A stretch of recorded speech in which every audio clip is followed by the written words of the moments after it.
Bismillahirrahmanirrahim. Assalamualaikum warahmatullahi wabarakatuh. Ya, kembali lagi dengan pelajaran matematika. Di sini Bunda akan menjelaskan materi tentang KPK dan FPB. Nah, di sini Bunda lebih berfokus kepada KPK ya, Nak. KPK yaitu kelipatan persekutuan terkecil. K-nya kelipatan. P singkatan dari persekutuan dan K terkecil. Ingat ya, Nak, hari ini kita akan mempelajari materi tentang KPK. KPK adalah kelipatan persekutuan dari bilangan yang nilainya paling kecil di antara kelipatan persekutuan lainnya. Ya, yang paling kecil di antara kelipatan persekutuan lainnya. Contoh di sini, tentukan KPK dari 3 dan 6. Kelipatan dari angka 3 yaitu 3 bertambah lagi 6, 9, 12, 15 sampai ke 30. Lalu kita cari kelipatan angka 6. Kelipatan angka 6 dimulai dari angka 6. 6, 12, sampai seterusnya hingga mencapai angka 60. Nah, kalau menentukan KPK ini, kita lihat angka yang sama namun yang paling kecil. Di sini kan yang paling kecil angka 6. Sebenarnya ada beberapa angka yang sama, kayak 12 ini kan sama. Terus 30 sama, tapi yang kita lebih utamakan itu angka yang paling kecil ya, Nak. Nah, jadi KPK dari 3 dan 6 adalah 6. Kemudian, sebelum menentukan KPK dan FPB, terlebih dahulu kamu harus memahami bilangan berpangkat. Nah, bilangan berpangkat di sini yaitu perkalian berulang dari suatu bilangan. Contohnya di sini, Bunda punya 2 pangkat 3. Nah, 2 pangkat 3 artinya 2 dikali 2 dikali 2 sama dengan 8. Bukan artinya 2 dikali 3 ya, Nak, tapi 2-nya berpangkat sebanyak 3 kali, berulang sebanyak 3 kali. Jadi, 2 kali 2, 4, 4 dikali 2, 8. Nah, pangkat 2 dibaca 2 pangkat 3. Kemudian pangkat 4, 4 pangkat 3 sama dengan 64. 4 kali 4, 16. 16 dikali 4 hasilnya 64.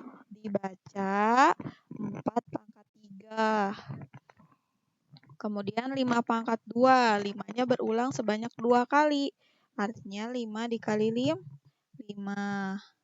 Atau dibaca 5 pangkat 2. Nah, untuk menentukan KPK di sini, Bunda mempunyai 2 cara. Cara yang pertama yaitu dengan menggunakan pohon faktor. Yang minggu lalu sudah kalian buat menggunakan pohon faktor.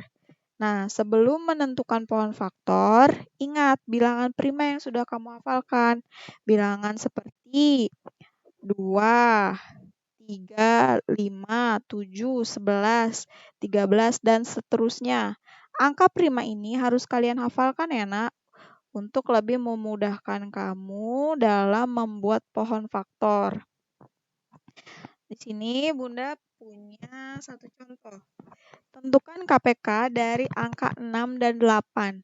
Pertama, kita buat dulu pohon faktor dari angka 6 dulu. Kita buat. Nah, kalau angka 6, kita ambil angka primanya di sini. 6 bisa dibagi dengan angka 2? Iya, benar. 6 bisa dibagi dengan angka 2. Berarti 2 dikali berapa yang hasilnya 6? Ya, 2 dikali 3. Sekarang 3 ini masih bisa dibagi lagi?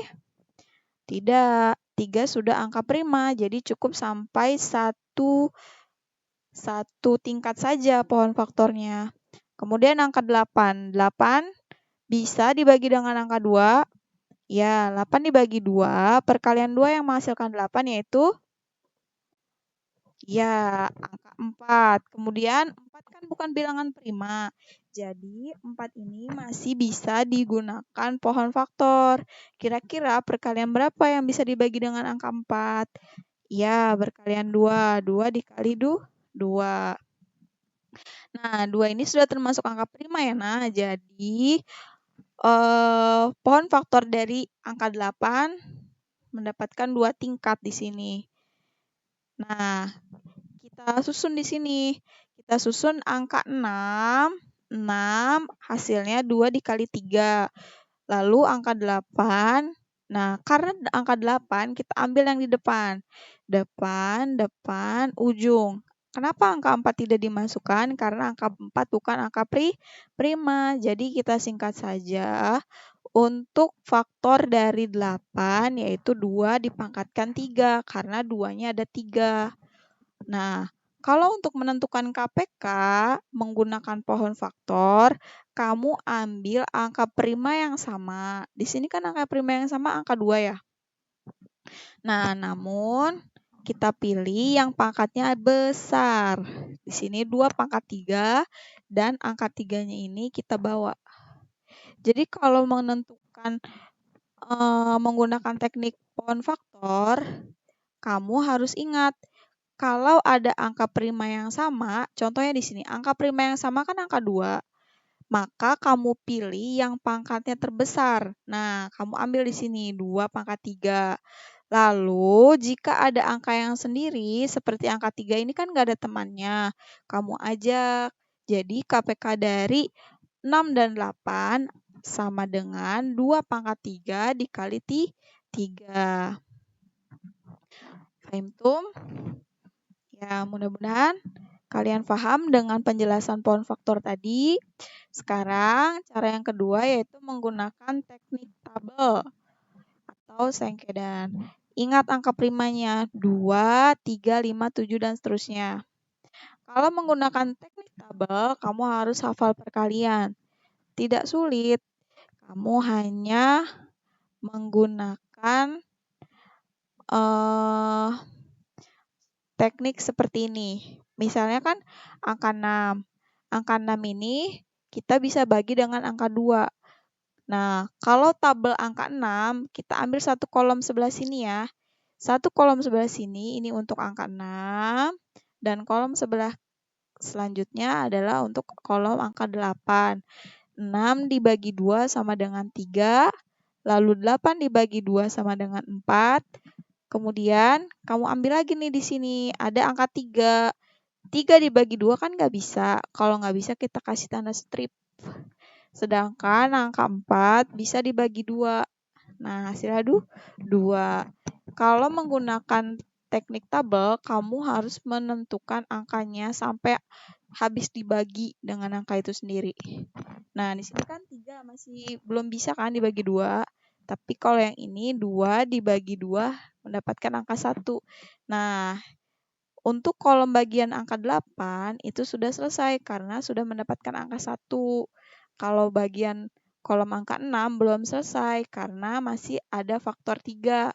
Nah, 3 ini dibagi berapa supaya habis? 3 dibagi 3. Dan di sini 3 bagi 3 sama dengan 1. Nah, ini caranya ya. Pertama 6 dibagi 2 dulu. 6 dibagi 2 sama dengan 3. Simpan hasilnya di sebelah sini. Lalu 8 dibagi 2, simpan hasilnya di sebelah samping angka 3. Nah, kemudian 3 kan nggak bisa dibagi dengan angka 2. Jadi kita kasih tanda strip. Lalu 4 ini bisa dibagi dengan angka 2. Kita simpan hasilnya di bawah angka 4. Kemudian 3 masih belum bisa dibagi. Lalu kita cari di sini. 2 bisa dibagi dengan angka 2. Hasilnya habis, mendapatkan angka 1. Jadi kolom angka 8 sudah selesai. Lebih awal selesainya. Nah, kolom angka 6 masih dicari lagi nih. Yang habis untuk angka 3. 3 bagi 3 sama dengan 1. Maaf ya, ini harusnya 3 nih. Ada keliru nih. 3 dibagi 3 harusnya menghasilkan dengan angka 1. Nah, jadi untuk mengalihkan semua faktor prima dengan menggunakan teknik tabel, kamu hanya mengalihkan angka yang di depan sini nih. 2 dikali 2 dikali 2 dikali 3. Atau sama seperti tadi jawabannya 2 pangkat 3 dikali 3 sama dengan hasilnya 24. Ya, Bunda harap penjelasan singkat ini memudahkan kalian untuk memahami apa itu KPK. Oke, cukup sekian dari Bunda. Kurang lebihnya Bunda mohon maaf. Wassalamualaikum warahmatullahi wabarakatuh.